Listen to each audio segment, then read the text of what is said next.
Okay, we are back with another episode of the Edlow Podcast. Subscribe, subscribe, subscribe. And if you didn't know, subscribe. This is another exciting one for me. How long have we known each other? It's got to have been. More than it's 20 years that we've known each other at least, so long as I've been wrestling because we met after when I first started. When you first ran your one SWF show, what Yeah, was that show called?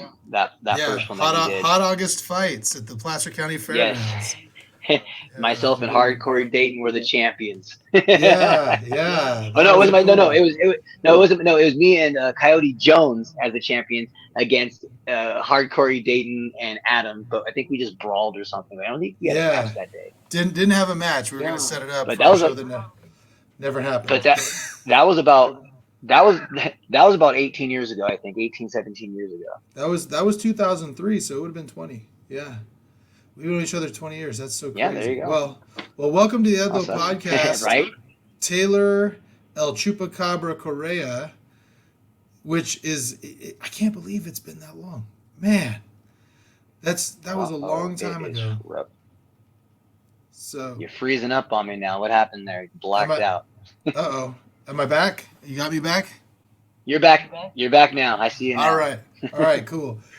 So I can't believe it's been 20 years. I remember Yeah. it was actually that was the first day I met you. I was putting a show on. I was stressed out of my mind. I was 22 years old, running a wrestling show with the little bit of money I had, and a car pulls up, and it's you, your trainer, who I had heard of but never met, and then it was you, Corey, and Adam showing up, and that was before Adam had tattoos. You were still wearing a mask, and it was yeah, I could tell immediately that you guys all had a level of charisma that was a little bit higher than, I mean, certainly since you guys were all just breaking in, you were well beyond your years when it came to charisma, and we could tell pretty quickly that you guys were legit.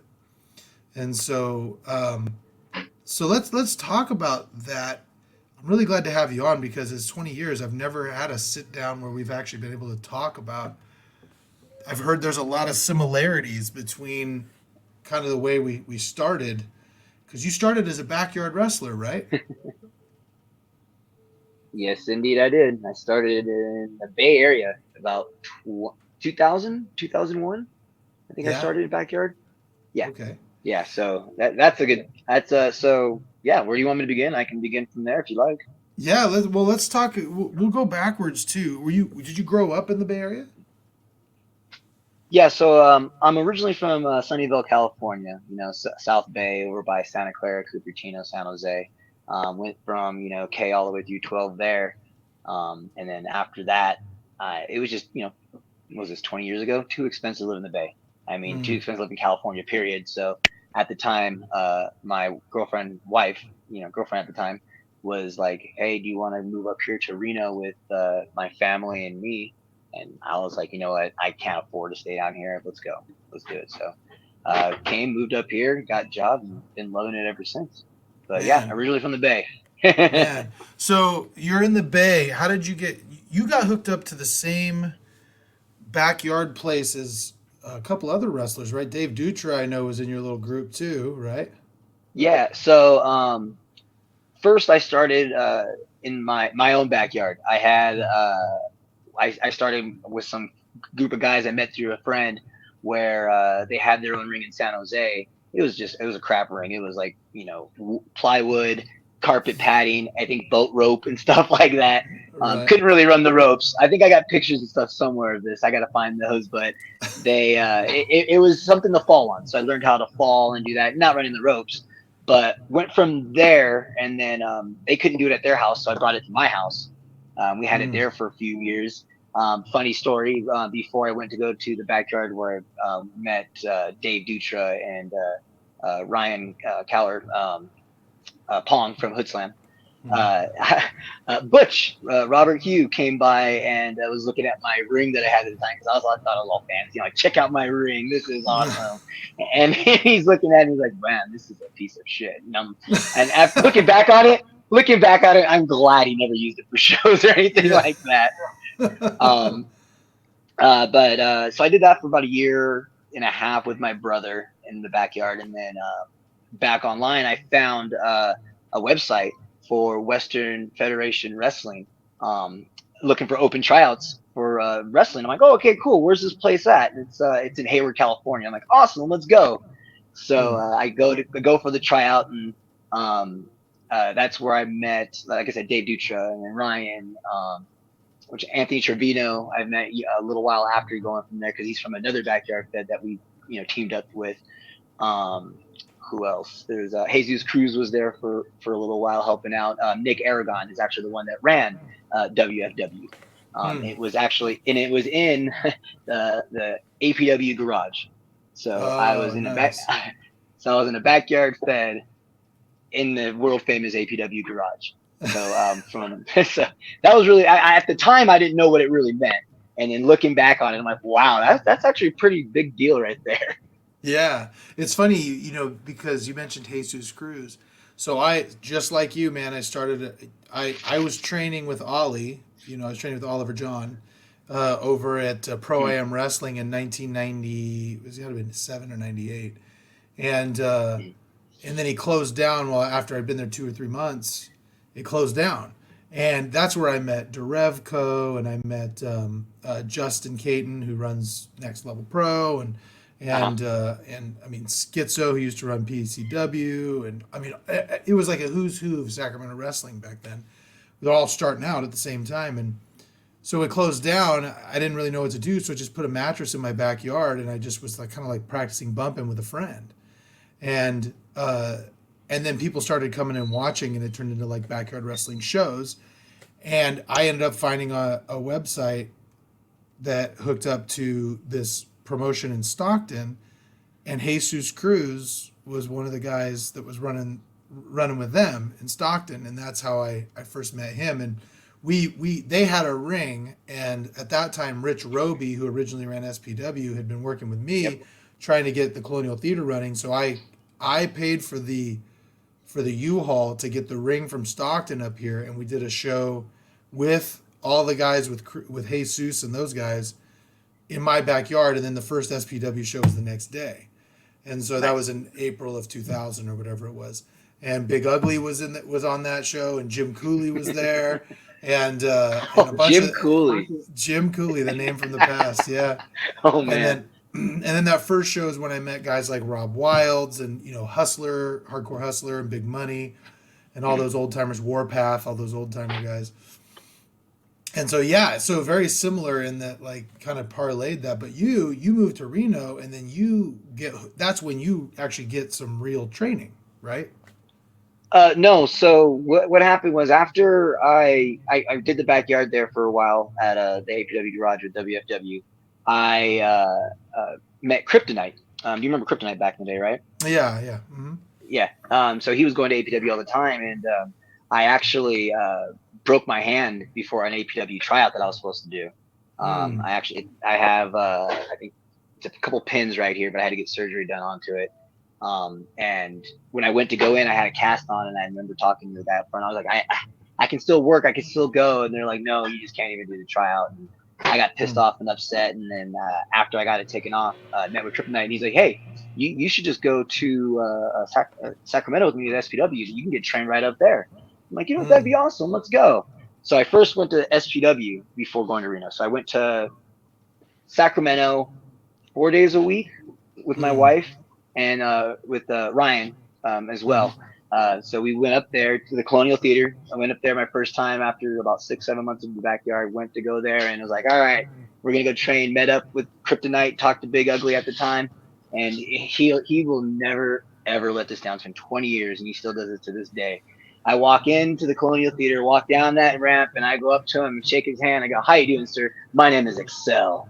And straight gave him my backyard name. Straight. So To this Nice. day, he will come up to me, hey, what's up, Excel? I'm like, oh, fuck Yeah. you, boss. That's awesome. So from there, I trained.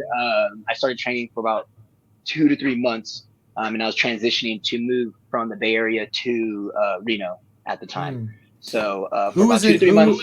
who was in that class with you? Let's see, who do I have with me? So myself, Sir Samurai, Ryan Tran, Brian Nguyen. Mm-hmm. Let's see who else. Mother Truck and Otis was a part of it. Hmm. I'm trying to think because we had a couple others. We had a couple females. Madison was there. Chase was part of that class. And now I'm probably missing a couple more because so that was my class that I had during there. Mm-hmm. But before that was Jesus Cruz. He was the grandfather of all of us. Yeah. And Yeah. then Yeah. right after that was Mike Hayashi, Brittany Wonder, Christina Von Eerie, Virgil Flynn, Anthony Riviera. All those ones are the ones that came in a little bit right after me, maybe about Mm. 6 months to a year, I think, something like that. Yeah. So Yeah. that was my class, and another class after me. Wow. Yeah. So how long did you train in SPW before you moved to Reno? About 3 to 4 months, I want to say. I held a job in the Bay Area in Mountain View for a while, and then moved up there, and then I believe for a while what I was doing double train. I was Mm. fortunate enough to still drive over the pass and wrestle and train at SPW. But then when I moved to Reno, it was thanks to Adam and Corey. I wrestled with Coastal Pro Wrestling Mm. with Brian Brigger and Mustafa Saed. Yeah. So they opened their arms up to me and brought me in there. It was actually funny. Another funny story between Corey and Adam at the Colonial Theater. So I'm getting ready for a show, doing this and that, and this is back when Adam and Corey were just being hecklers and dicks to everyone. And Mm. like the whole time they're sitting there chirping the whole time in the theater, and I Mm. stopped and did something. I think I yelled like, "Shut the fuck up!" or "Fucking handle it." And then they both looked at each other and smiled, and I think they both were like, all right, this guy's pretty cool. I like this guy. I Yeah. like this guy. And they came up to me, and they came up to me after. I'm really pissed, like ready to fucking sock him in the face. I'm like, oh, I hate you guys right now. And they're just like, hey, you should come. You're moving to Reno, right? You should come to our school and train. You'll like it there. So it's thanks to those Nice. two guys that that got Nice. into there. So and then Nice. so I was training there maybe Thursday, Friday, and Saturday in Reno, and then training about 4 days to 3 days a week in Sacramento. So Wow, two that's a rough training. schedules. It was rough, but I'm fortunate that I was able to do it because my debut was in 4 months of starting training with SPW and then going into CPW all together from December of 2022 is when I started kind of, but Hmm. then I debuted in April of 2003. Wow. So did you initially you called yourself Excel in on the backyard scene, but when you got a gimmick, were you always El Chupacabra, or what did you do first? No, so I was still using Excel. I never had no clue what character I was going to do, anything like that. And I think I did a couple student shows as Excel. Hmm. And then after I think a couple student shows and me repping a couple of the big shows for SPW and stuff like that, I think during training session, we were bumping around, having a good time, and just training, doing stuff. And I believe it was Flacco and Ugly. Just for everyone who didn't know, Big Ugly is the original Chupacabra. Hmm. He was doing both characters at the same time, Big Ugly and Chupacabra, and he didn't want to do both. He wanted to stick to his own character of Big Ugly. So then at the time they were trying to figure out what to do about it, and I think Flacco looked over and was like, "Hey, Ugly, wouldn't it be funny if Chupacabra had a son?" They kind of both laughed at each other and just like looked over at me and were like, "That can work." Yeah, So that's right. Because I remember that's how. when I first met you, you were El Hijo de Chupacabra. Yeah. Yep, El Hijo de Chupacabras. So that was given to me by El Flaco Loco, because Flaco is huge on the lucha libre and the Hmm. Hispanic style of wrestling and Hmm. stuff like that. So he adamant on me getting the mask and adamant on me doing the lucha libre style, and it was a good character. It fit me well. I mean, you see the dynamic between Ugly and I was great. He's the big guy, I'm the small little guy, so we're Hmm. able to have a good run with it. So. Um, but yep, that was my character of from Excel to El Hijo de Chupacabra. That's how I transitioned from my backyard to going pro. And Yeah. So yeah. let me ask you, when you're doing this, first of all, could you describe, was it different training? I mean, I've been to a few different schools before I ultimately finished up training. Well, I retrained and did everything again with Johnny Jeter just a year or two ago, finished up with him. And everywhere I went, training was a little bit different. Could you Yep. maybe describe the differences in working with Brian and Mustafa, who, people who don't know, Brian was, he was one of the original job guys for the WWE, and if I remember correctly, his claim to fame was that Papa Shango lit him on fire, right, at a Yep. wrestling show. Yep. Yeah, Yep. That he was the Doink the Clown, the one that got lit on fire by Papa Shango that way. yeah, and Yep. so tell me what was different in the training at SPW versus training with Mustafa and Brian. So the different training styles was great. So with Big Ugly, he trained, you know, chain style wrestling, but then he was a huge fan of Dragon's Gate Toryumon style. Mm-hmm. So we learned how to do a lot of good chain wrestling, get our cardio up, and do stuff that's not seen on the independent scene during that time. So he back in the day for tape trading, he had hundreds and hundreds of tapes, and we would just go watch this one, do this, watch this, do this, and it was great because we were learning stuff outside of the our little area here in Northern California and the West Coast. But the best part was that while I'm getting that training there with the ugly in them, in Reno, it's old school 1970s, 1980s style wrestling, slow pace, big man, work the crowd, that kind of style of wrestling. So I was learning two different kind of eras at the same time and was able to mold it and make it my own style during 20 years ago. So they were both hard. Don't get me wrong. I mean, this is 20 years ago, so this is back when we were still getting hit hard, chopped hard, heat nights and stuff Right, like that. right. So that was hard back in the day for that. And I went through two heat nights because I had to do two different schools. Yeah. But no, I benefited very well from both of the training, and it molded me to who I am today. So Yeah. Yeah. So, for those of you who don't know what we mean by tape trading, back in the day before YouTube and internet and all that, the way you figured out there was wrestling was literally you would go is at the beginning of the internet, right, where people would say, "Hey, I have this tape of ECW or I have this tape of Dragon Gate or New Japan." And they would trade a tape for a VHS tape for a VHS tape of like people who had recorded stuff off a TV or some other tape and sent it around to other people so everybody could get a chance to watch it. And you would run into all sorts of crazy stuff. That's how I got to see that first Japanese death match between Cactus Jack and Terry Funk and a lot of that New Japan yep. stuff and FMW, Hayabusa and those guys. And so who would you say then, like, you most pattern your style after? Oh, so I want to say I molded myself between a few wrestlers that I really enjoyed when I first was getting into the wrestling scene. Rey Mysterio. I mean, that's just typical. Everyone loved at the point about 20 years ago how high fly and what he was doing with Eddie and Psychosis and Dean Malenko. Just everything that he was doing in WCW and then Mexico was just phenomenal. Mhm. So I loved that style. But then I loved, for some reason, I hooked on to Rhino from ECW.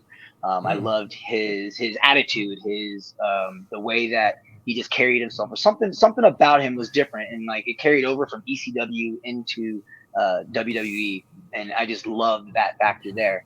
And then just Kurt Angle.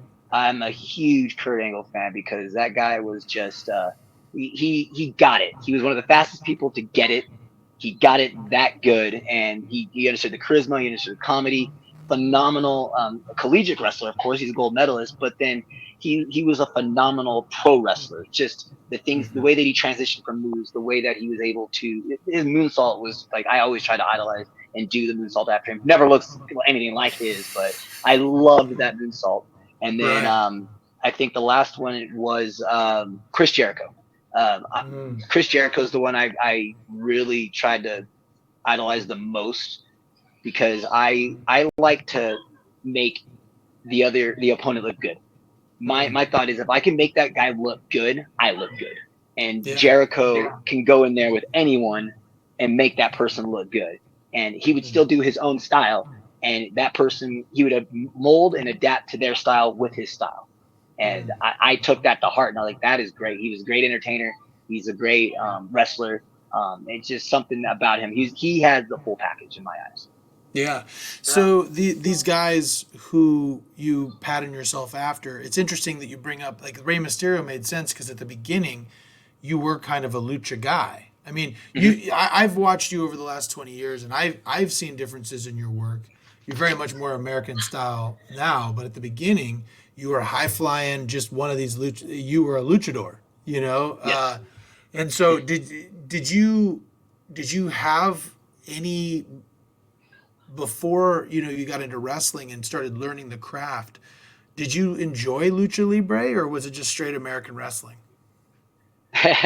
uh, so it's a funny little long, but I'll try to cut it somewhat short in there. But Okay. I didn't like pro wrestling when I was younger. I Huh. wasn't really into it, I guess. And then when I was about 12 years old or so, um, we went to watch a live event over at the Cow Palace. My mom got free tickets because she said she knew a wrestler. And I was like, oh, okay, whatever, mom, you're sure, whatever. So we get to Right. the Cow Palace, and we're sitting there. And after the show's the match is done, that she goes, I know that guy in the ring. I'm like, sure, whatever, fucking mom. Stop lying to me right now. So Right. it's a house show, so there's no cameras and stuff. So she runs over to the gorilla position, which I didn't know was at the time. The curtains right there, and it's how the angle of you can sit right over and lean over the side. And she looks over and she goes, Chuck, hey Chuck. And lo and behold, Papa Shango looks at the security guard and goes, hey, tell them to come on down. I got them. So Oh, my wow. mom, my mom and my dad went to high school with Papa Shango, the Godfather. Oh, wow. They he, they lived right maybe like 5, 6 houses around the corner from where my dad's house is, and so my mom knew they all went to high school and stuff together, and my mom was in touch with him still, and then got us tickets to go see him and watch the show. Went backstage a little bit, met some great people back there. I'm like, wow, this is awesome. This is what I want to do for my life. This is going to be great. And Wow. yeah, so I told my dad that. So I told my dad that I want to be a pro wrestler, and my dad at the time was like, "The hell, you're not." Reason being, reason being is my dad is a 4-time state collegiate wrestling champion in high school, so he Mm. despised at the time. It was what, in the 90s. So my dad despised pro wrestling. It's that Mm. fake stuff. I do the real kind of stuff. I don't want you to do that kind of stuff. So I put Mm. that to the back burner. I'm like, fine, Dad. I guess I'll just stick to my baseball, basketball, and football that I've been doing. Um, Mm-hmm. so I did. I just stuck with that for a while. I watched wrestling here and there, but wasn't too into it. And then once I got with my girlfriend, wife Angela, we've been together for 23, almost 24 years since high school. Mm. So when we first started dating and everything, I go to her grandparents' house, and the Hardy Boys and like the Dudleys and some other people are on, and I'm just sitting there Yeah. cocky as hell. Like, I can do that. That's a little. You know what I can do? I can do that kind of stuff. And then finally, she just snapped and looked at me. She goes, "Oh, yeah, well, fucking, why don't you go prove it then?" I was like, I'm stubborn. So I was like, oh, you want me to prove I can wrestle? Watch me. And then from there, that's how I And started my training, going into the backyard and everything, all off me being stubborn and saying that I can do that. Watch me. And then I did man, it. that's hilarious. um, yeah. So like I said, I didn't wasn't an all time diehard fan from the beginning. I'm never said I was, but when I got into wrestling, I made sure that it's like a school, and you got to learn. I went back into my history and learned as much as I could, and then just learned up on certain people, learned on certain federations and everything like that. I did all those things just to, I needed to know what is going to go on in wrestling if I'm going to use this as my craft and do this for not 20 years now. Yeah, man. So, who do you think, if you were going to pick somebody, and we may be even jumping ahead a little bit because we're at the very beginning of your career, but who do you think has taught you the most about pro wrestling? Um, I mean, of course, it's Big Ugly as my trainer because, like, when Angela and I would come up from the Bay Area or even from Reno and we didn't want to drive back, we'd go and stay at his house, after practices and stuff like that. And he would just sit there like, we're done with practice for 4 hours of practice, taking down the ring and everything, putting it in the back at the Colonial. And after that, going back to his house, like, all right, let's watch some tapes. Angela's, exhausted already. So she's already passed that out on the couch. And me and Ugly are up until 2 a.m, just sitting there watching, videos while little Titus and, Salem are running around. Yeah, yeah, man. So tell me, what was it like training with Mustafa? It was great. It was great because at the time he was one of the guys that had my back because at the time I'm not a big guy. So when I was in Reno, I was with Adam Thornstill, Hardcore Dayton, Malachi, Lester the Legend, and then Paul Isadora came later on, about a year after that. And so I'm the smallest one out of there. So Brian Brigger, he admits it. He was like he didn't really want to work with me because I was small and I was doing a lucha libre style. It wasn't the style that he wanted to teach and do. But I was like, I want to do your style. I will learn your style to do this. And he kind of put it off. But Mustafa was there and, pulled me aside and was like, keep sticking with it, keep doing with it. And I was kept doing it. I saw all these other people leaving and not coming back. And I kept on sticking. And then finally Brian was just like, all right, I like it. I guess you're here. you're Yeah, here now. yeah. It's funny how that works because I remember when we were running the power gym here in Sacramento. Uh, it would often surprise me because I always tell people when they start a wrestling school, I'm like, you just got to be prepared. Of every 10 guys that come through, you know, 8 are going to be gone in the first month, and 1 is going to make it through. You know, and it Yep. always surprised me when those 10 guys came through who it was that made it through. You know, because because you'd look at some guys and they'd be jacked to shreds. You know what I mean? And they would have all the look, and they would come out for a practice or two, and they would get it quick, and you'd be like, this is the guy. He's going to do it. And then 2 weeks later, you'd just be like, oh, lost my job, or, oh, I don't have the money to pay. And then you can't just let people work for free. You know what I mean? So you just, okay, well, then you're gone. And I remember, like, do you remember John Rodito? He came in and he did, what was his gimmick? He worked over with Sparky a lot. He ended up transferring over there and training with them. John. He did a whole like gimmick where he'd wear like a robe and had a thing of wine and a mustache. He worked with Shotzi a lot. Oh yeah. I worked with him at PCW. I did a one-on-one match with him. Yeah, yeah. So that guy came in and I just looked at him and I said, "This guy's not gonna make it." You know what I mean? Because he was overweight and he was like, he just didn't look like much. And I'll tell you what, he was doing 500 squats a day, no problem. Lost all his weight, got real jacked. And I remember I put him in the ring for his first match. Well, his first match was as one of our Gridley shows because someone didn't show up. So I'm like, "Oh, you ready to debut?" And he killed it. You know what I mean? And then I had him work Lester for his official debut in Woodland and just killed it then too. So it's just funny how that works out. And so Yeah, because you're like you said, you're like, oh, that guy's gonna make it, and you're like, wow, that guy made it. Oh, I didn't yeah, expect that to happen. yeah, yeah. So now you're so let's talk about the kind of the I guess the progeny of El Chupacabra, because when I first met you, you were wearing a mask. You were a legitimate luchador. What made you change from the mask to the face paint? An injury Oh, really? broke my whole left side of my face. Oh, Yes. wow. So let me scoot on the camera so you can see. If you look under my eye, you see a little scar. Mm-hmm. Mm-hmm. It's So a scar right under here.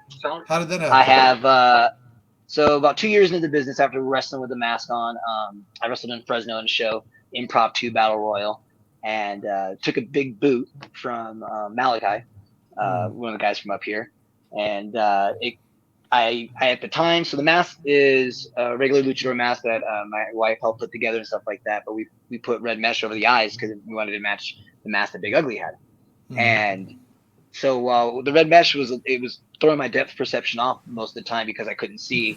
with unless it was very light.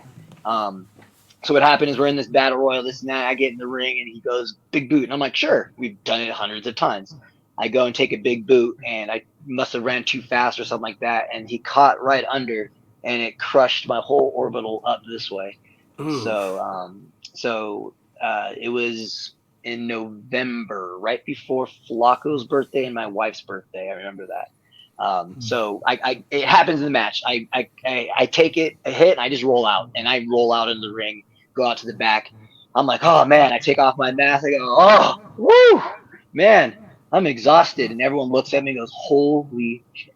Go get Angela right now. And I'm like, what's wrong, guys? She comes back, looks at me, and screams and cries and runs out. And I'm like, what the hell is going on? And then Billy Blade was there, and he comes over. He goes, go look in the fucking mirror. So I go in the mirror and look. My left eye was dropped down to about right here where my cheek is at. And Wow. I was like, oh, shit. I put the mask back on, walked back through the crowd and said, hi, everyone, bye, everyone. And we went straight to the hospital. Wow. What was did you end up having to have a surgery or how'd they fix that? Yeah. So after I went to the emergency room in Fresno, I had to wait a week for the swelling to go down. It looked like a boxer's eye. It was all swelled over all the way here. My eye was dropped. But they had to wait for the swelling to go down before any surgery was able to be done. So after that, I got surgery done, and I got 4 plates and 24 pins on the left side here. So I got 1, 2, 3, and then under my eyeball, I have a plate, and then just pins to keep it all together that are there for life. Wow, man! How long did that recovery take? I was supposed to be out, I think 6 to 8 or 6 to 10 months, but like I said, I'm stubborn and came back in 4. Nice. So is that what? So because is it because of the depth perception? Go ahead. Yeah, the depth perception was the reason why it broke my face and everything. I believe it was, and I just maybe not want to have a mask. But so funny story because I always tell everyone listening about it. So the next day, it was we had SPW after it broke. So I broke my face, got emergency room, got out, and we drove back because it's from Fresno and I got to go back to Reno. But SPW was the next day. I was supposed to have a show, and I was like, oh, let me go stop and say hi and make sure to show the guys I'm okay. So we pull up to the Colonial and everyone's like happy and excited. They're like, oh, I'm glad you're okay. I'm like, yeah, I'm fine. And Angela's walking in. She goes, all right, Taylor, I got to go to the bathroom real quick, go say hi and stuff, and we'll hang out and we might have to leave. I'm like, okay, no problem. Don't cause any fucking trouble. I'm like, no problem, babe. So when she goes right to the bathroom, I look and I run as fast as I can. I get in the ring. I'm like, all right, guys, look, this is what we can do. It's just my left side of my face. Don't kick me or bump me. So I can just sit here and just get punched and sell. Next thing you know, all I hear is I look over the top of the Colonial. I hear, Taylor fucking Christopher Correa. I seen everyone. I think it was like Drake Frost. I see Big Ugly. I seen Bruce. I seen Samurai Otis. Everyone's jumping all out of the ring and moving out the ring and pointing like it's him. We didn't tell him to do it. He came in on his own. She came down the ramp, came all the way down, said, "Get the fuck out the ring." I got out the ring and I'm like, "Oh shit, what's gonna happen?" She grabbed me on my left side of my ear where the broken side was at and dragged me out. So I was in real pain because she's like yelling at me the whole time. Like, what the hell is wrong with you? What are you doing? That's something that's really interesting though, because the wrestling business is really hard on relationships, and Yes. And it sounds like Angela was just down since day one. Oh yeah, no, Angela, she was always down. Like I said, she liked wrestling more than I did at the time, and she was more into it. And then when I started training and doing stuff, she was really into it. So she would come up to train with me, training with me. She would actually sit there and record my practices for me, so that the next day or night I would watch and see what I needed to do and improve on and work on. So I would do all of that, and she would come up there, but then also she's trained for a little bit. I think she trained for 4 months, maybe 6 months, but she's not dumb like me. So she was smart, and she knew that her body couldn't take it, and she was like, "Nope, I can't do this. This is hurting. How can you do this?" And me, I'm like, "What? This is fun."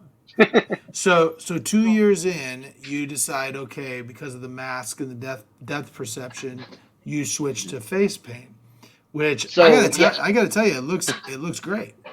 You know. thank you.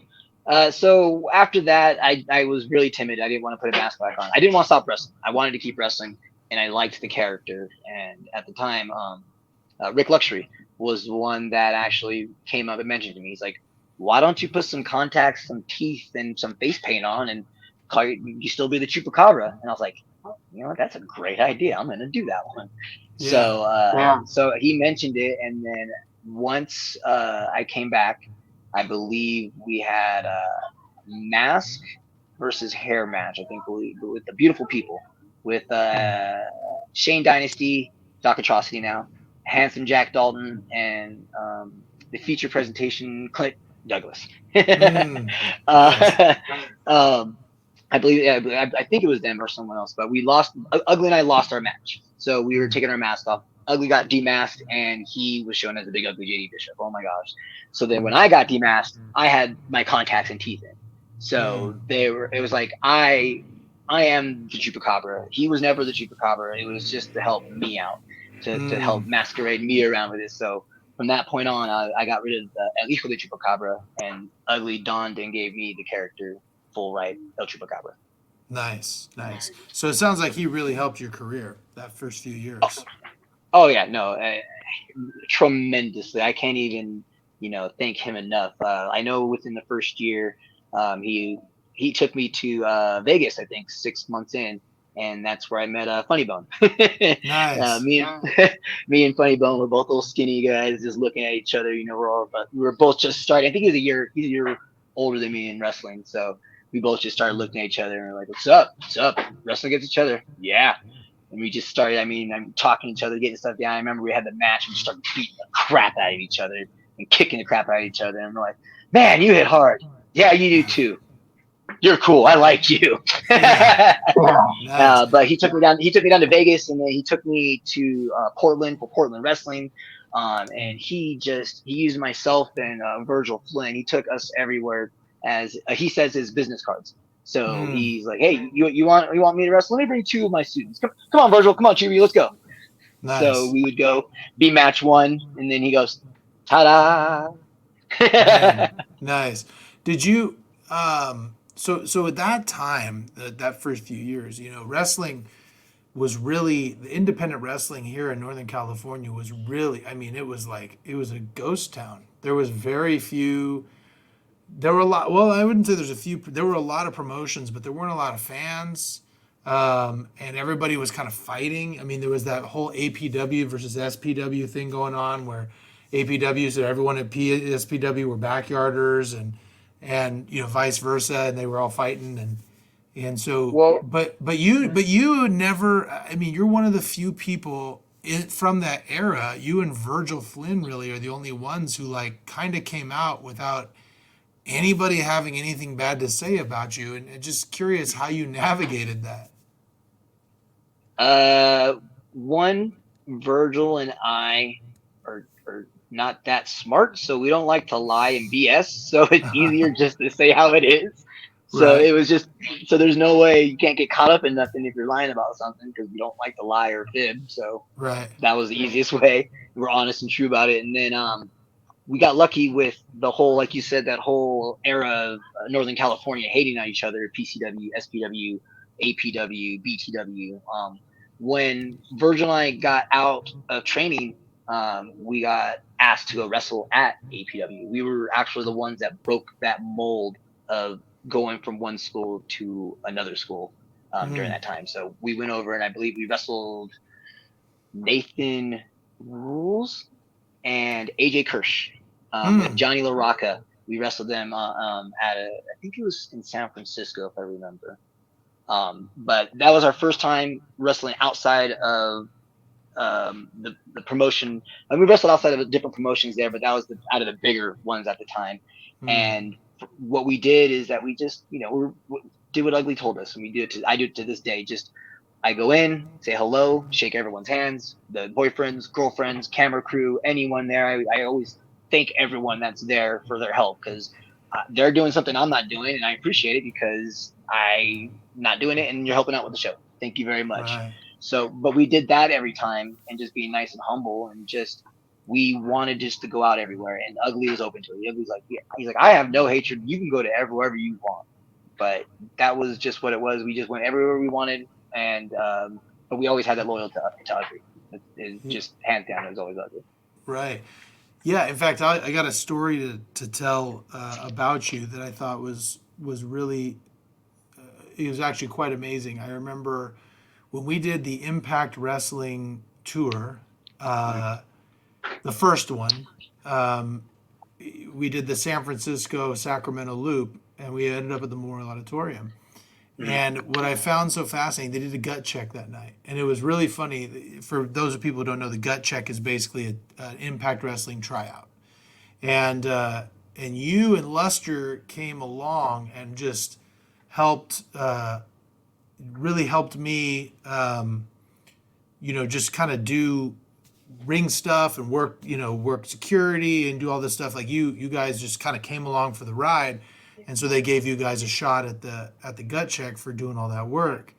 But I remember the first thing they did was chain wrestling, and you and AJ Kirsch were the first ones to go. And I remember after you guys, I think you did 2 minutes or 3 minutes of just chain wrestling. And after that, I remember D'Lo Brown looking at everybody and being like, good luck following that. You know what I mean? And then and you guys just crushed it, and nobody compared. And I mean, those guys, a lot of those guys who were there, they've all been to, Japan, ADW, they've done all that stuff, but you guys were the ones that really set the tone for that, and D'Lo even commented on it. And I just noticed it was you and AJ Kirsch just seemed to have such good chemistry. I mean, how many times have you guys worked each other? Before then, maybe once, twice. Wow. That's so interesting.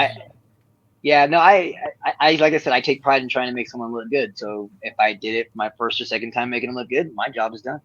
Yeah, no, that's awesome. You guys did such a great job. And so no, I totally remember that gut check tryout, because it was we did the tryout, and I met D'Lo a couple times after that as well, and he's always been very nice to me and always talked about me and stuff. And but I remember that specifically because with that gut check was one of the reasons why we were able to have Brian Kendrick over at Hoodslam. Yeah. Because I was doing the promo in the back. I forget who was doing the promo with me, but I was doing a promo, and he bust open the door and walks in. He didn't know what was going on, and then jumped in, and we just did an impromptu promo back and forth talking with each other. And they're like, cut. They're like, oh wow, that was great. And I'm like, you guys did plan this? We didn't plan none of this. You didn't know he was coming through the door. Right. Yeah. So I got to thank you for that one. That was a good one. I'm going to thank you for that one, and thank you for the gut check tryout. That was really good. Was that the same one? Because that was the first one. The second one, was that the one that we did the Lucha Libre one? No, we did Lucha Libre USA. That was the 5-city thing with them. That's right. That went from Reno to Stockton to San Jose and a couple other towns. And you did some refereeing for them and kind of got in with that stuff, and that was really good too. That's how I ended up meeting Rocky Romero and ended up with the New Japan, deal. Yeah. Rocky's great. Rocky Romero. If anybody ever wants to talk about somebody who is straight up one of the best, easiest guys to work with, Rocky Romero is just such a good dude. Such a good dude. Yep. Man, Yep. He's so good, and he's such a good worker, and just cool with everybody. Another one of those guys that nobody has anything bad to say about. So now going back to family life and wrestling, I mean, you've been with the same woman for 24 years, and you got how many kids? 4? 4 kids now. Yeah. 4 kids. Yeah. No more. No, I'm neutered. I'm neutered. No more. You're good. You're good. Yep. But I mean, and your oldest is how old? My oldest will be 18 in a couple months. Oh wow! So your kids are right around and your second is 16. So I'll have my oldest will be 18, my second oldest will be 15, and then the next one will be 11 this month, and then I believe my youngest is 19 months, 20 months. Wow! Don't quote me. You got a big gap there. That's how it. My wife and I started young. I mean, we started, I think it was 22 and 20. Mhm. We both come from big families. We're both the oldest of five, so it's nothing new to have, a bunch of kids around with Sure. us. Um, but our last one, my wife and I were looking at each other. And my wife, she kind of wanted one more and she didn't. And I was like, well, okay, well, I want to go in for the procedure. I want to get this done. And then she's Yeah. like, all right, let's go for one more. Nice. so Nice. so we got our last one, and I think a couple weeks later, or maybe a month later, so went on in and said goodbye, boys. Yeah. So how? But my question is really more like, how is it? I mean, you have one of the guys who, even like you said, even at that time when people were kind of like sticking around just in their promotions, and there was, you can't go work for that guy, you can't go work for this guy. You pretty much were working for everybody, and that had to have been hard on the family life. Talk about kind of some of the rigors and difficulties and how you've navigated that. Um, Beginning of my career, it was really easy because I didn't have kids for a while, and then once we had kids, I'm very lucky with Angela because she wanted to come. She didn't want to Mm-hmm. be a stay-at-home mom. She didn't want to do that. She's like myself. She played sports her whole life. She played softball. She played volleyball and all that stuff. She loves camping. She loves outdoor kind of stuff. She doesn't want to just stay home. So, all of our kids, after about 2 to 3 weeks of after birth, have all been to the first wrestling show, and Wow. they then I've just been lucky to have her being able to either go with me to the shows or stay home and go, oh, you're fine, go ahead. It does help out that since we're here in Reno, it's her family that lives up here. My family still lives in the Bay Area and like Central California and stuff like that. It's Mm-hmm. just myself for my family that lives up here.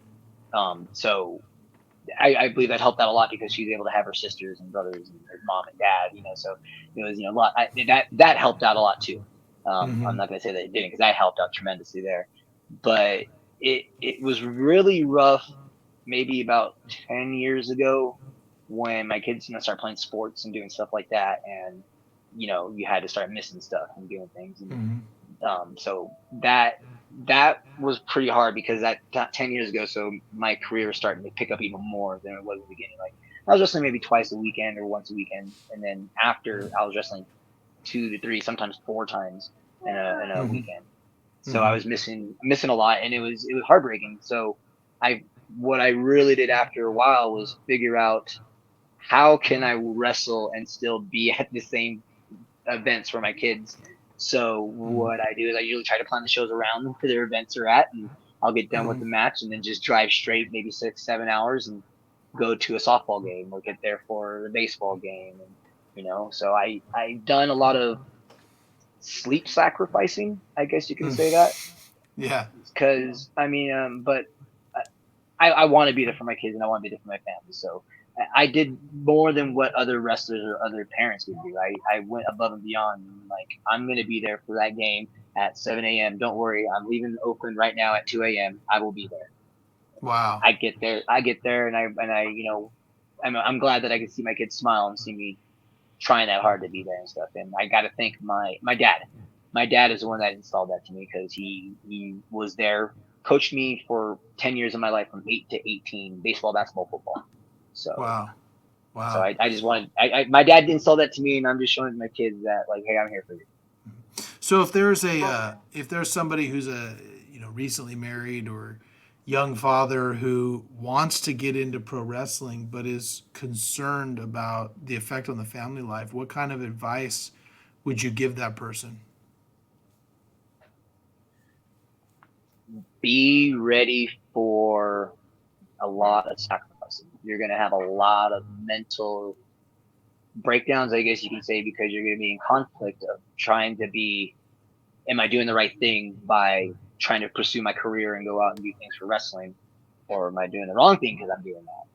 Mm-hmm. So make sure to have a nice, strong will about yourself, confident, and then a good support system behind you. Because if you Mm-hmm. don't have a support system behind you, your girlfriend, your mom, your dad, your brother, your sister, anyone that's there helping you out, um, you won't go as far as you want to go because you could do this by yourself, but you're gonna really need people to push you and help you from behind, and it's usually your family members or your significant others. So Yeah. be ready for just a lot of, hey, sorry, I'm not going to be there. Flight got canceled. Won't be there for this. And so just be prepared for some of those. Not all the time, but just be prepared for those. Just overcome that. You're going to have to just know that it's going to happen eventually. So, but just keep your head up.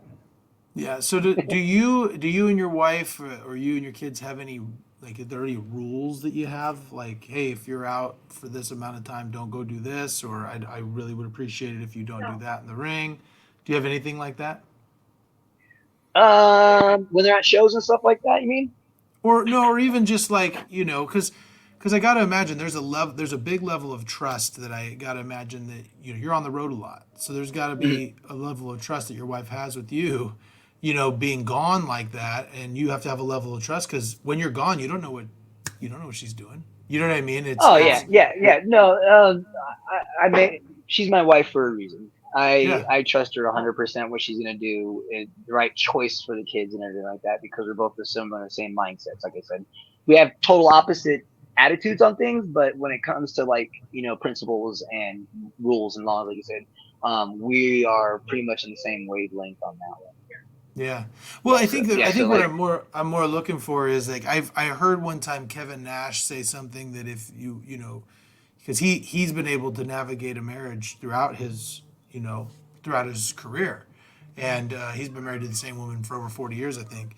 And he said, yeah, if you want you don't want to stay married, keep your wife away from the business. But the thing that's interesting is that you, I think, more than anybody, have your family at these wrestling shows all the time. I mean, every yep. Facebook post I have of you, it's you and Los Chupacabras jumping in the car and driving to a softball game and then going to a show afterwards or something of that nature.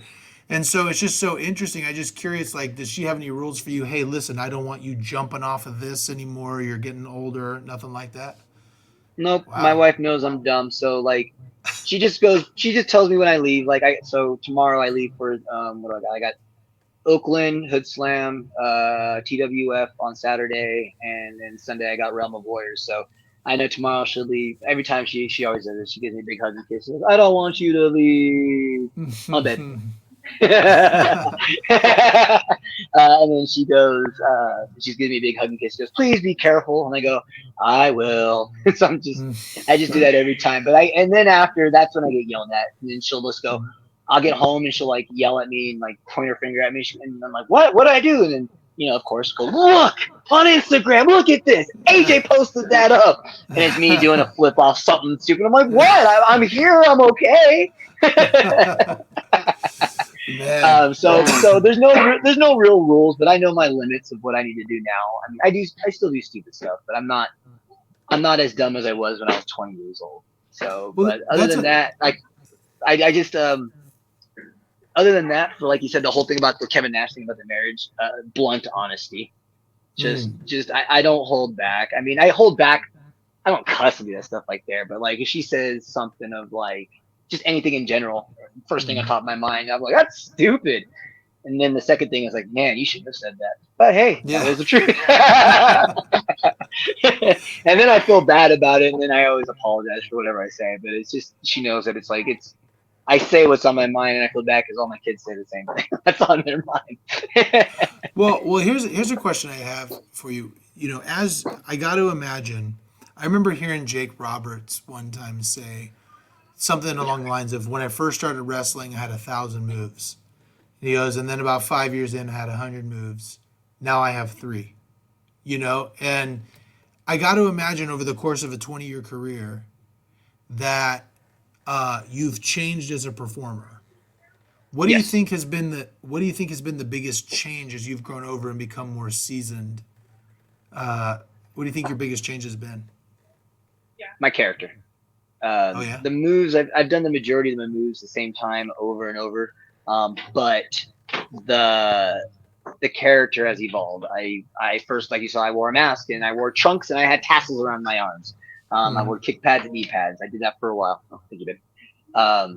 Then after that, I went to I think tights for a while, and then I went to a design tights with the shoulder pads going over it. And then from there, I went to different evolutions of just covering my body and then actually trying to make myself a full on looking character. And then from there, my appearance, I went to more of the character as my mannerisms, my attitude. And then I was able to incorporate the moves that I already did and change them, tweak them a little bit, and then make some new ones. So, Hmm. so the wrestling moves came after, but it was predominantly my character was what was the one thing I think. It's also fun to watch, like some of you guys. Like I've noticed over the course of your career, yeah, you do some of the same moves that are kind of your signatures, right? But man, like you used to just fly all over the place, and now you get a better reaction not having to do all that.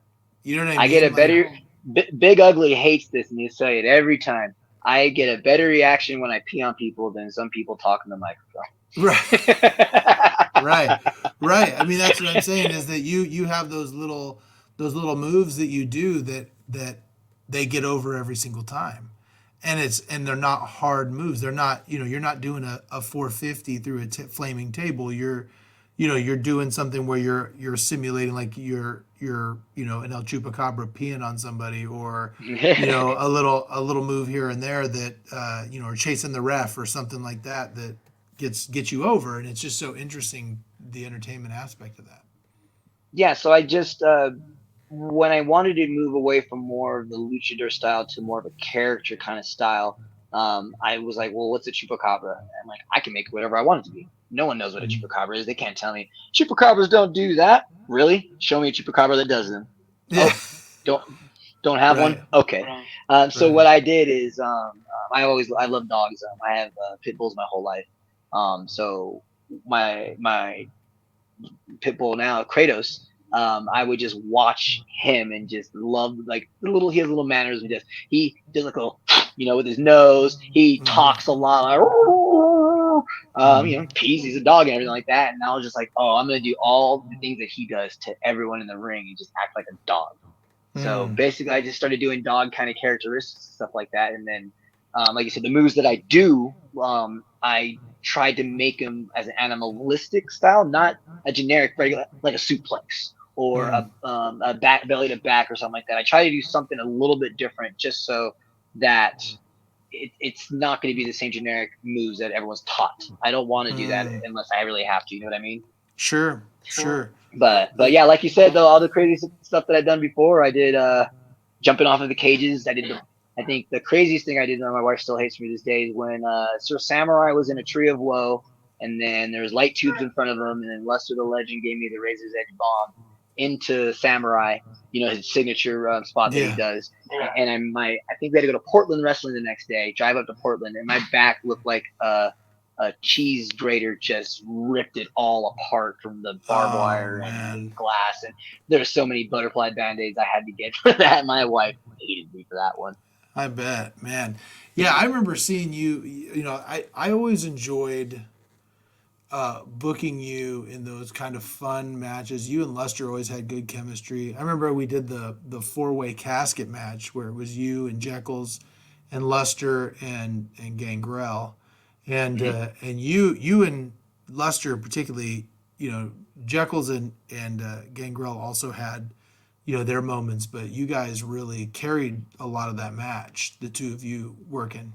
Well, So like I said, one, it helped out because we trained together. So I mean, we know each other moves and what to do. But the best yeah. part is like me personally, since I've wrestled bigger guys my whole career, basically, I know what I need to do to make the big guy look good and what I need to do to make myself look good.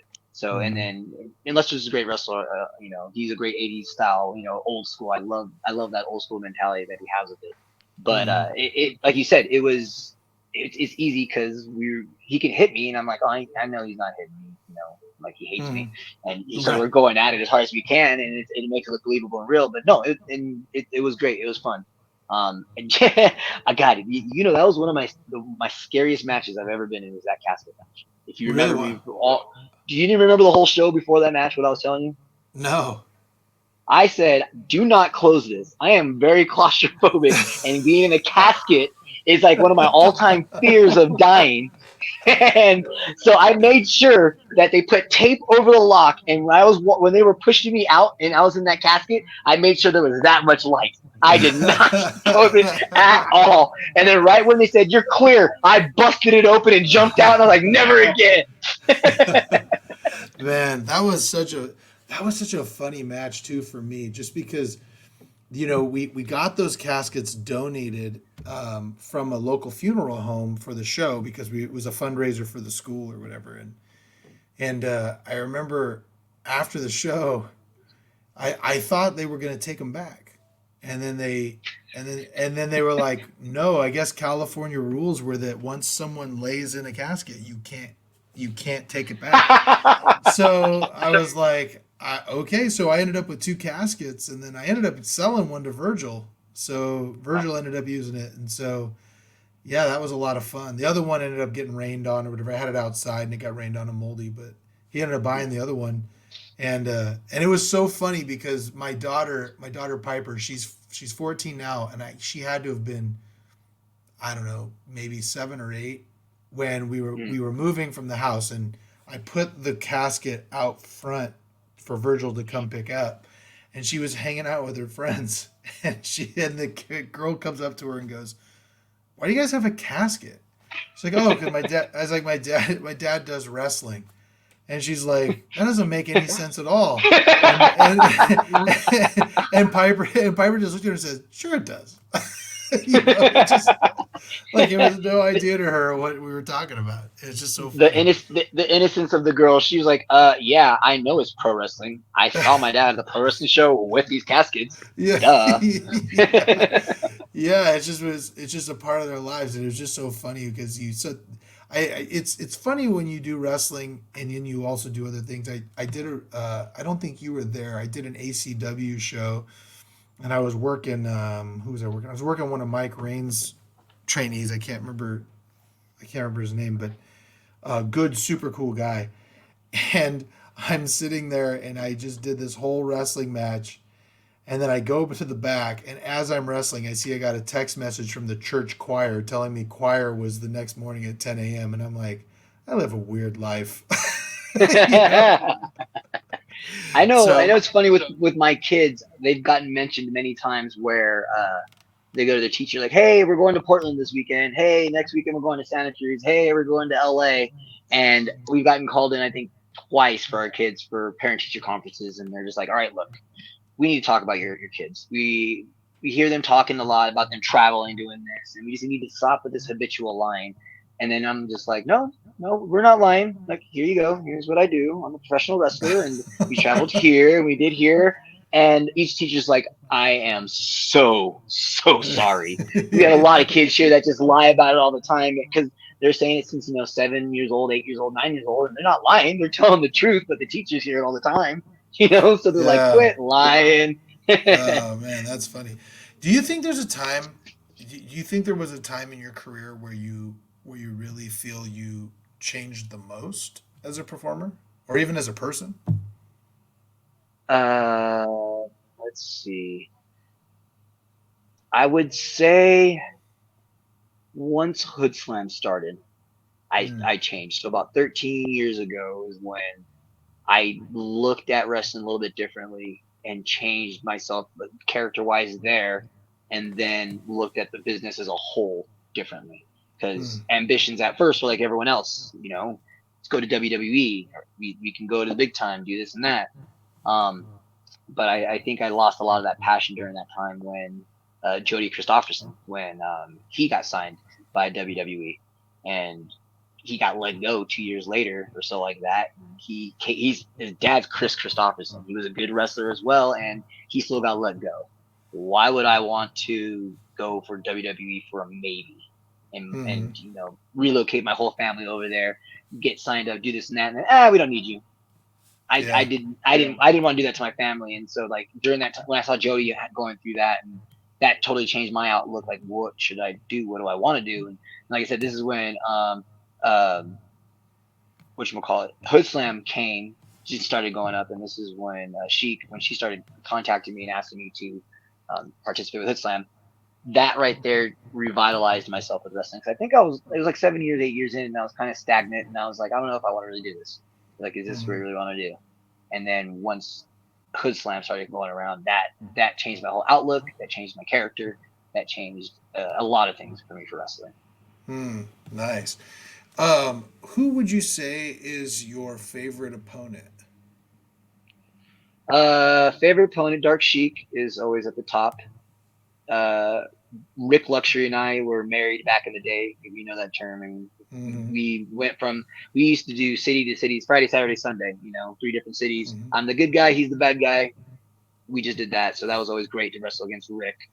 Um, Virgil Flynn is always, it was always great wrestling him because he was smaller than me, so I was able to do big man. He was like, "Yo, this is awesome! I don't get to do this." Nice. Let me think. Adam Thornstowe. To this day, he's one guy I wish that would have gotten signed and got looked at more because he had it. He Mm-hmm. he could have gone far place and stuff like that. But those guys right and gals right there, that was like the ones that I remember going back and forth to bat all the time with. Mm-hmm. Um, and then when it was me and Virgil, I always liked going against the Reno Scum. That was always a great tag match going against it there. And then the Stoner Brothers, Spurby Commandos, Yeah. Dustin and Derek and Riz. It was just for tag matches. That was just great there. Um, but yeah, off the top of my head, those are the ones that I truly enjoyed a lot. Um, those those those were great dance partners. Yeah. Yeah.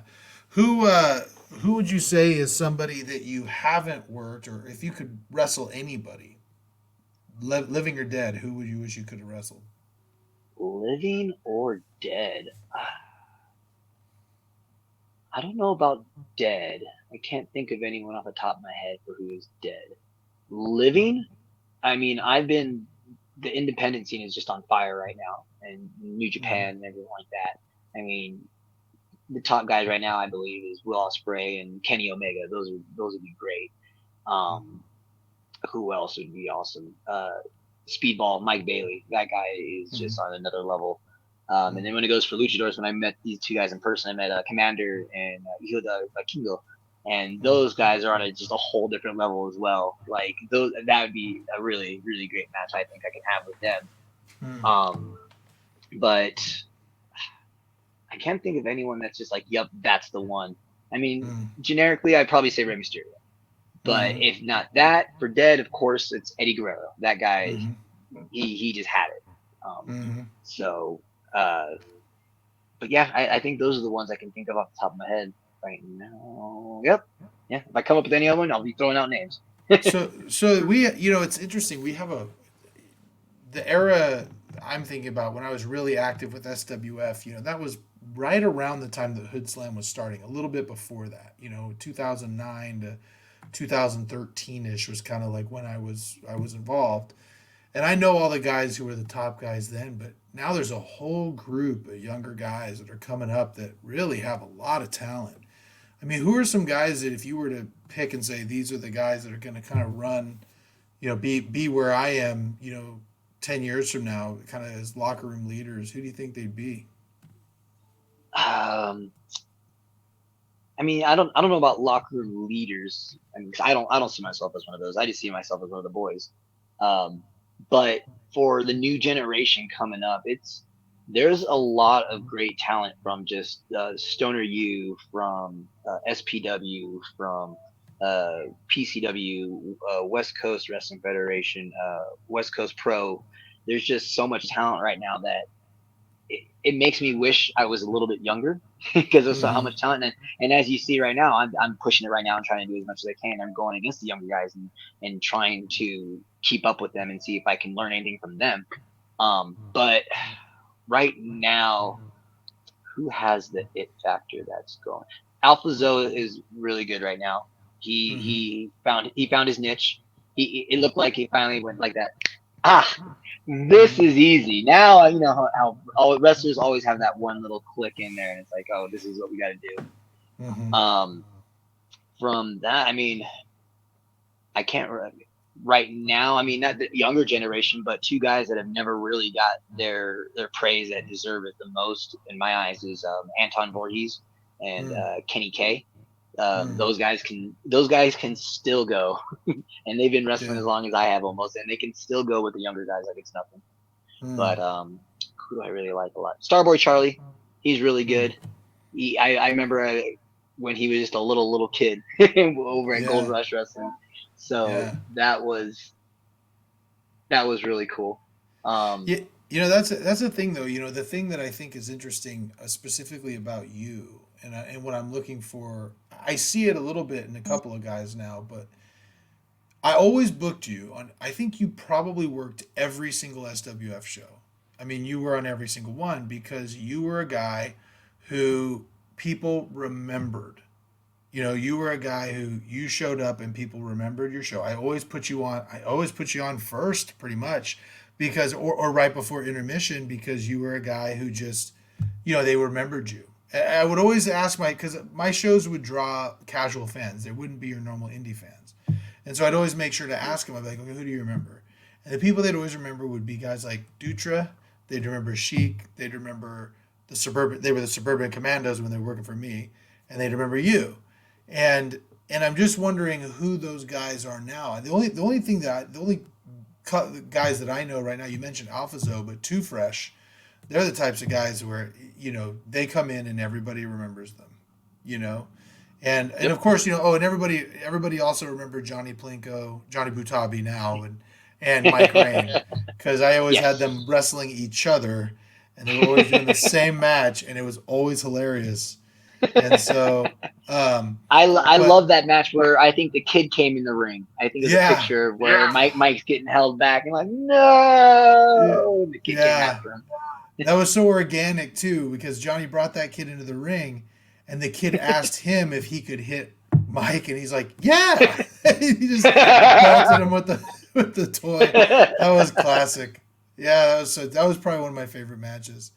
Um, but but but yeah, who do you I think do those guys appreciate are? that. Yeah, who do you think the The guys the, are ne- now the though? the Knights are now. Let's see.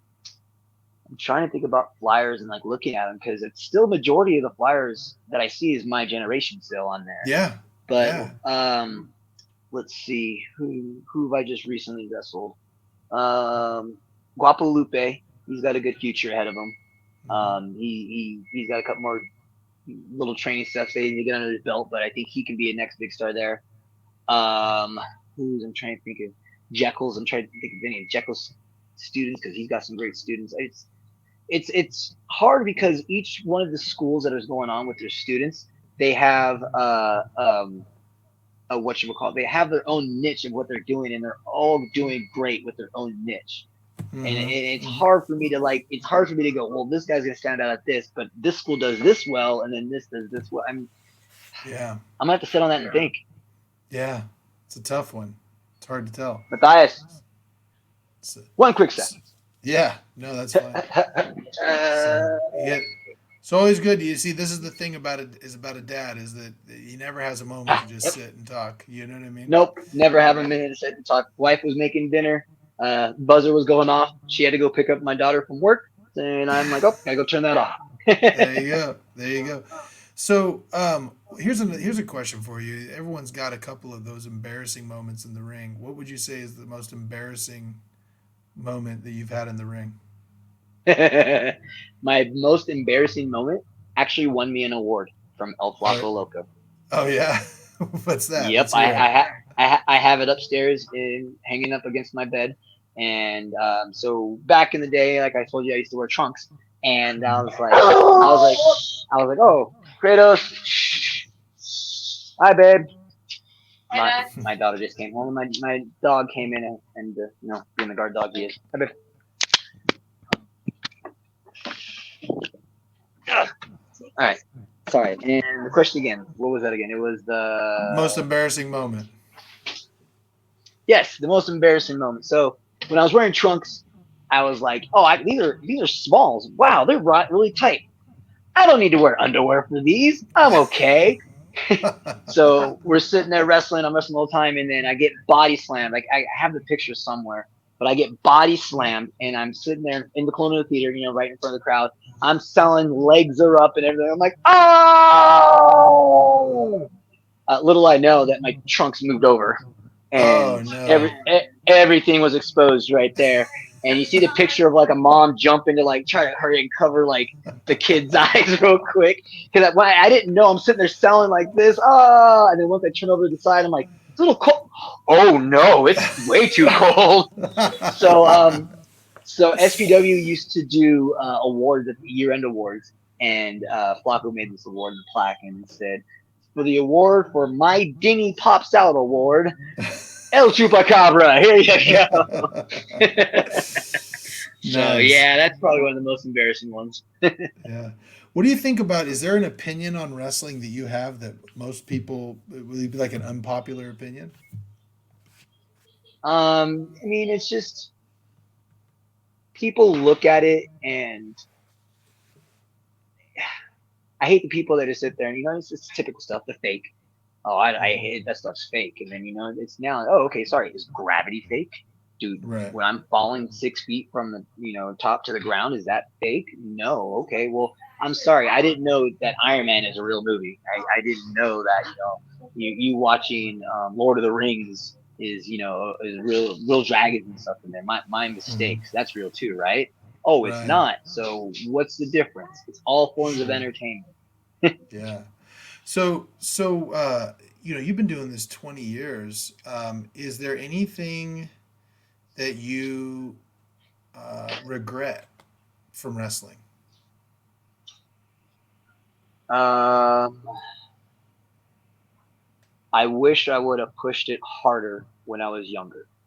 Mm. I was too dumb and naive and didn't travel out of the state sooner. I Mm. wish I would have pushed it hard. The way I'm doing it now, I wish I would have done that earlier. I Mm. think I could have gone a little bit farther, could have gone a little more, but Mm. that would be my only regret. And I think that's Mm. probably why I'm trying to do what I'm doing right now and get as much as I can now, so I don't Mm. have that regret inside of me. Yeah. Well, what do you think? I mean, you're now. I mean, how old are you now? You're 40 yet? 41, just turned 41 this year. 41. Okay, yeah. So you graduate in 2000 then? Yep. Okay, all right. I'm 99, so we're right in that same ilk. So yeah, and I just got back in the ring, so I feel you. So tell me, do you what's next? What's next for El Chupacabra? After wrestling, Or just what is your next goal in wrestling? so number one, it's always Hoodslam. I'm Okay. always trying to figure out what I can do to better myself for the show, do what I can for the show, um, travel and make the show. Like I'm trying to get the show back here to Reno again within the next few months. So I'm just trying to Mhm. do as much as I can for that promotion to get eyes on that, because, like I said, that's what rejuvenated me into wrestling and got more non-casual wrestling fans to come like wrestling is Hood Slam. So I'd like to try to Mhm. spread that joy and gospel about that. Um, Yeah. Other than that, if whenever I do decide to hang up my boots, I don't think I could ever. I don't think I could ever get away from wrestling. I think I would have to, like, it'll probably be an injury for myself that I would have to stop wrestling. So I don't think I'll ever Mm. want to say I want to try to retire.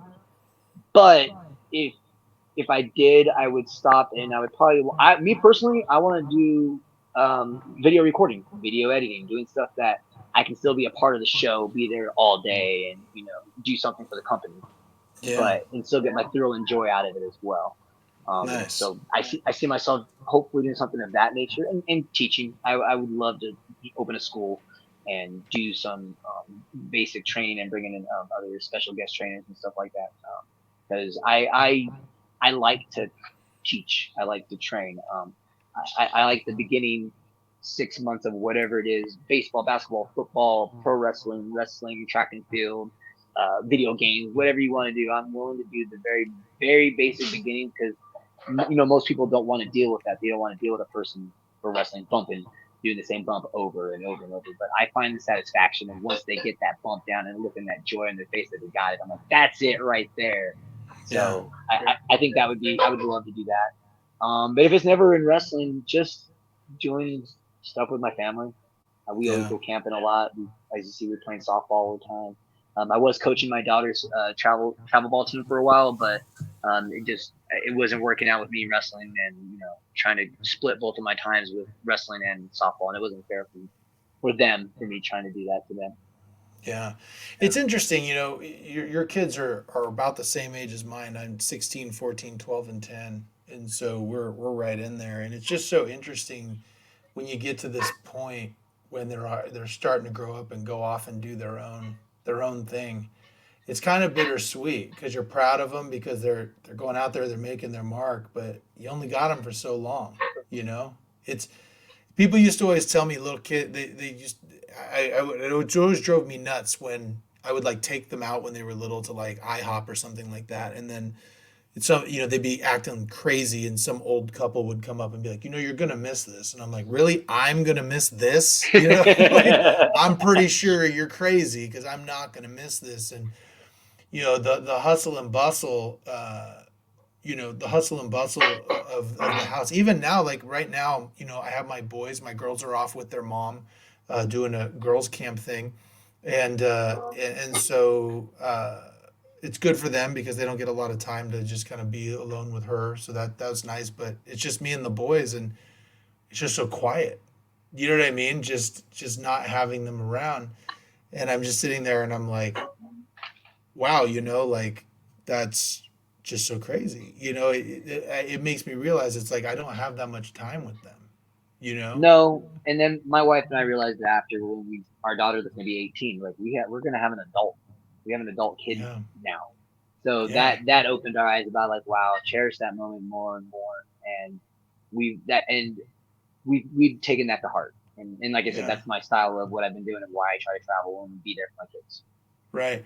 So now that you gotten there, I mean, like, what do you try to encourage her to go like a certain way? Do you encourage her? Now that she's turning 18, are you college, get a job? What do you have like? Does she have hopes and dreams, aspirations? What do you? I know right now. So she has my both my daughters are the older Hmm. age brackets for kids. So they had to wait a whole full year because their birthdays are in October and the cutoff date was September 30th. So Yeah. she'll be 18 and a senior in high school. So she has one more Mm. year left. But I know she really likes singing. She's in choir and stuff like that, and she's playing softball right now as well. I don't know too many aspirations of what she wants to do after, other than she's just happy. That's Mm. all I really care for. I mean, I didn't go to college, but I'm happy. Hmm. I mean, it's some people do, some people don't. It's just if she wants to go to college, I'll help her out and do what I can for her. If she doesn't, I'm not going to sit there and push it for her because I've shown her that you don't have to have a college degree to be happy and keep your head above water. So Sure.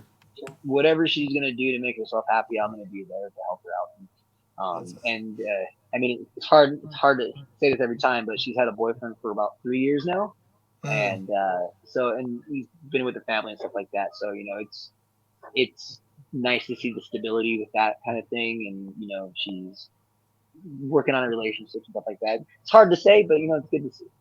Yeah. It's funny. My son, he's in choir too. He plays guitar. He does all that stuff. And that's a whole nother bear dealing with choir and all the songs, all the performances. And then I don't know if they have it in Nevada, but I know here in California there's section choir and there's all state choir and there's all that stuff. And he's all I over in that, can't. and it's just crazy. I think there's different three in her high school, but she's I can't remember the exact one. Because there's the baritones and all that other kind of Yeah, stuff. yeah. I don't know exactly which one, but yeah, no, it's pretty crazy. And well, we did that for her for choir, while my other daughter was playing travel ball at the same time, and then my son was playing baseball. So we had all of that all going sometimes in one day. Sure. Man, it's so crazy too. Running around trying to do all that. Man. Yep. So you talked a little bit about Hood Slam. Tell me, Hood. I got to tell you, as somebody who is, a Mormon, kind of more conservative guy who's not real big into, smoking pot and drinking. I mean, I don't do any of that. I've been to a few Hood Slam shows, and I can tell you that when I went to Hood Slam the first time, I was so surprised. I didn't know what the reception was going to be because everybody kind of knew who I was, right? They all knew that I was like, religious and I don't drink, I don't smoke pot, I don't do drugs, I don't do Mhm. any of that stuff. And, I felt completely welcomed by everybody. And it was just a fun, goofy, like, you know, time with some great wrestling in the middle of it. It was so interesting because Hoodslam had like, comedy matches that were funny with funny characters and then some video game humor and stuff like that. Like I don't remember if I was there or I saw the video of like Rocky Balboa fighting the Oh, Karate Kid, and I was like, this yes. is like my dream match. You know what I mean? But then at the same time, you have Paul London show up for a match. You know what I mean? And you have like just a killer wrestling match right in the middle of all of that. Yep. So tell me what it was. You said Hoodslam revitalized your career. What was it about Hoodslam that did that? So when Hoodson first started, she contacted me and was just like, "Hey, you got a great character. You don't have to do anything different. Come wrestle for Hoodslam." And at the time, I was like, "I got kids. I can't just go down because they just started." And I was like, I can't do it right now. I'm sorry, but I'll try to do my best." And then, I was like I said, down point in my wrestling. I just wasn't getting bookings that I wanted, and I was just like, I don't know if I really want to do this.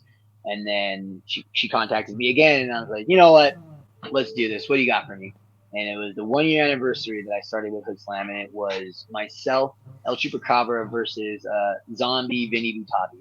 So it was a Mm. Chupacabra versus a zombie, and the whole story was: can a zombie turn into a Chupacabra if bitten by a Chupacabra, or can a Chupacabra turn into a zombie if bitten by a zombie? The question is Nice. no for both. The answer is no for both. Yeah, and now you're a regular, right? You're one of the Hoodslam regulars. Yep. Yeah. I every chance I get, I will be there for Hood Slam. I've told everyone, where I wrestle. If a Hood Slam comes up for a show and it's your show, sorry, I'm going Hood Slam first. That's my flagship. Right. So yeah, but Nice. yeah, I think her for keep on sticking with me and telling me to keep coming for a whole year because it was, like I said, it helped change my aspect because we were doing it at the Victory Warehouse, and in the Victory Warehouse, if you've seen it there in the pictures and stuff like that, it's where they started training for Stone U and everything like that, and it's a small place that holds like maybe 60 people inside or something like that, Hmm. and it started off with maybe 100 people packed inside there with the ring, and there's people on the outside partying, having a good time. Doors open for the garage to watch it from the outside, and just to see that different style of wrestling where no chairs, fans are up against the ring and everything like that. Like that was we Sam. She was the real first one that brought that to wrestling. I believe the whole Hmm. no chairs. Yeah. Yeah. So that aspect of wrestling just changed the whole everything of wrestling about what I thought about it, and just like the storylines, the bands playing there. Just we had the Pink Panther, we had Juice Lee. It's just great stories with a lot of characters, and like you said, a lot of wrestling, like everything that you described. It was all of that. Yeah. Wow. Well, let me ask you. I appreciate you giving me the time and indulging me on this stuff. You Oh, know, no, you're fun. You're fun. you've been doing Matthias. you've been doing wrestling for 20 years. You've been married for how long you married? Like 21, 22, right? You've been married for 22 years, something like that. 20. Yeah, we've been married for 20. No, 2008 is when we got married. Okay. 21, 22. Well, Yeah, you've been 2008 is when we got together. married. Yet. Yeah, You've we've been been you've been together since 2000. Yeah, so you've been together 23 years, and your Yes. whole adult life, you've been a pro wrestler. What's something in your life that's happened that you expected to happen, and something that you didn't expect to happen? Uh, I ex. Ooh, watch yourself, son. I expect that. This is a hard one. I don't know. I mean, I expected that it was going to be rough. Mm-hmm. Like I would lose a lot of friends. I Mm-hmm. expected that, but it showed me who my true friends were, so I was kind of happy about that. What do you mean by that? Um, Like, it lose a lot of friends? Why? Because of wrestling or because of something else? no, because of wrestling, just Oh, because okay. of like my high school friends, my friends I played sports with for like 10 years and stuff like that. it showed their true colors, and I was like, hey, I want to be a pro wrestler. And they're like, ha, whatever. And I expected that kind of thing, and then I did expect after, like, it was going to be, oh, hey, you're a pro wrestler now. I see you on TV and this and that. Awesome. Can I get a ticket to your show? Nah. Yeah, Just right. that typical stuff like that. So, I'm trying to think of, I can't think, I had something on the top of my head, but I can't think of it right Something you didn't expect. now. Yeah. Well, I let didn't me ask expect a you. wrestler. Injuries were always there. Um, Now it's better, but the drugs and alcohol back in the day. Oh man, that was horrible back in the day. I didn't expect it to be what it was. I can remember all stories, and then I saw it really happen, and I'm like, oh man, this is real. I'm Yeah. glad I don't do all this stuff. Yeah, no kidding. Staying away from that stuff is such a good idea. And that was actually part of the reason, I went on a mission for my church.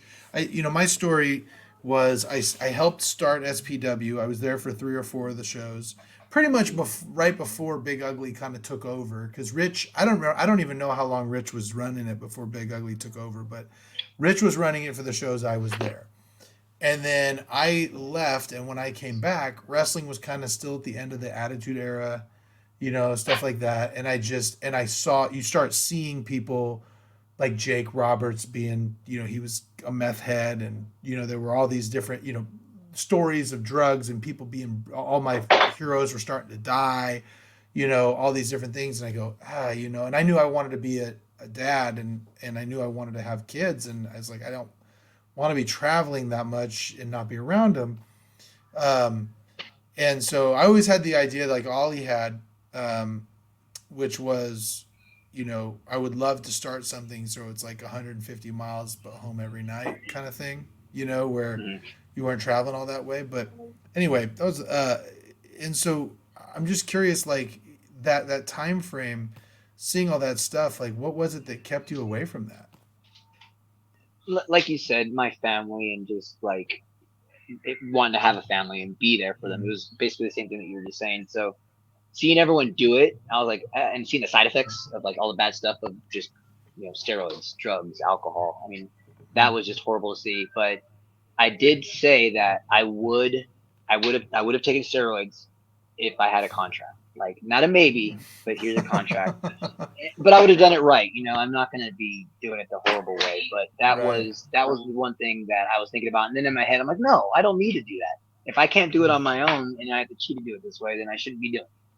Right. So that was mostly my mentality. And plus, I'm 5'8", 5'9". I'm small. My wife gets mad at me because I still have the same. I have 2 pairs of pants from high school that I still fit into.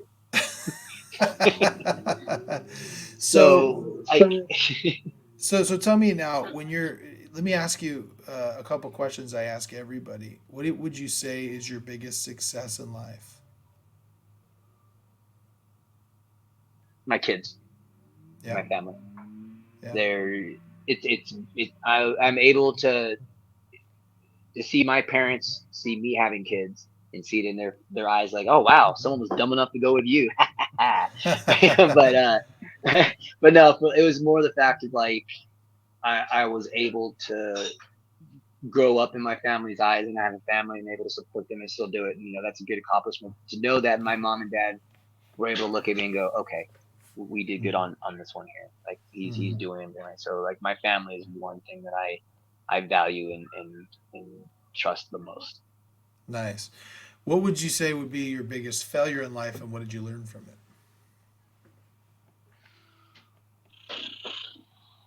Biggest failure in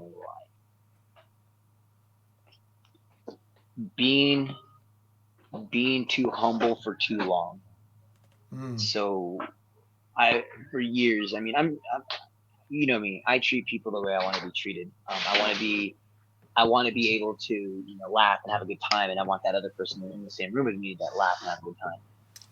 Yeah. And I was very humble about a lot of things and just never got angry about stuff I should have been angry about and just kept Mm. forging ahead.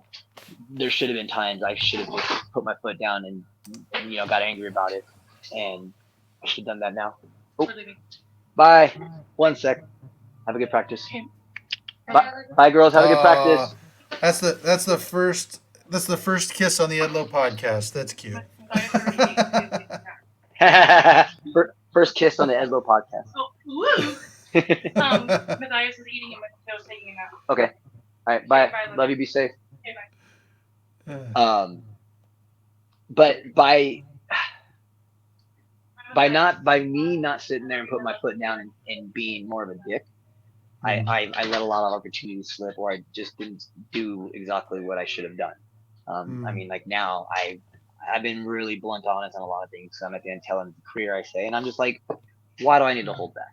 I should be saying these things or doing these things. Sure. And it ruffles a lot of feathers. It does, but if it ruffles feathers, I must be doing something right. Yeah, absolutely. Well, let me ask you this last question that I ask everybody, and that is, someday down the road, we hope it's a long time away, but one day you're going to pass away and there's going to be a funeral and someone's going to give your eulogy. What would be the one thing you hope someone would say about you in your eulogy?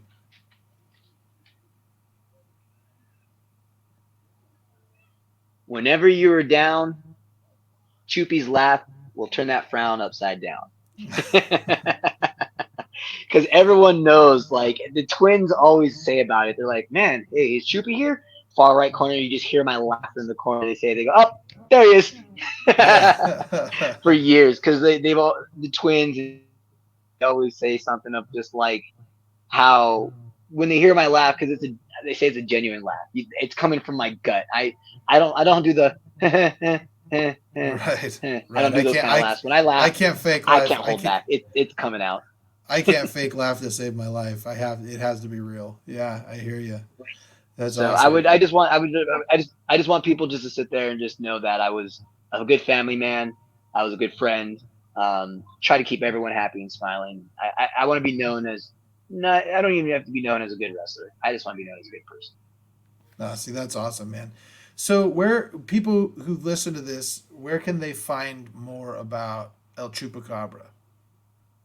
So I'm on all the social medias for Twitter and Instagram. It's at Chupy Chupy. So it's CHUPY.